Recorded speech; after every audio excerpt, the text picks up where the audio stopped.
Hi, my name is Richard McCoy, and I am conservator of objects and variable art here at the Indianapolis Museum of Art, where I work on a variety of things, including helping to take care of Robert Irwin's 2007 work, Light and Space 3, that was made here at this museum, for this very space.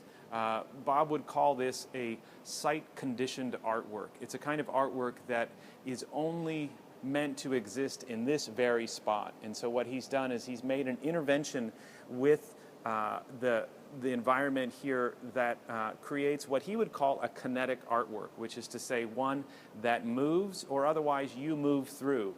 Right now there's not anyone moving through the escalators, but there's two escalators here that go through it, and so folks are able to go through the escalators, and it changes not only your perspective in viewing it, but from here, but as you move through it, you're actually moving through a work of art, which is, in my opinion, a pretty extraordinary experience.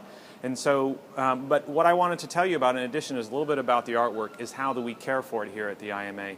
This is a unique artwork in that when we bought it, when we acquired it in 2007, we worked with the artist to understand how to take care of it, and we spent a lot of time talking to him about how to take care of it and what to do with it as it lives its life here.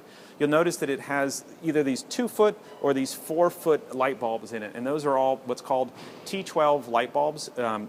They're fluorescent, and they're in 2012, this will be the last year you're allowed to make them in the United States. The problem is they have a lot of mercury in them, which is bad for landfills and generally for our health. And so the federal government has moved to make smaller light bulbs that produce less mercury, and so you'll see these everywhere. They're much thinner. But Bob really liked these light bulbs. He's picked these for the color. And so we knew that this day would come when you could no longer get these light bulbs. So we worked with him and we said, how should we handle that? His idea and our idea was to buy about 25 years of them. And so we have 25 years of this 166 light bulbs in storage at the museum. And then also we have enough material to change out these white scrims 3 times. And so in a way we bought multiple editions of the artwork. Editions isn't the right word, but we bought materials to replenish and replace elements of the artwork to keep it fresh and up to date.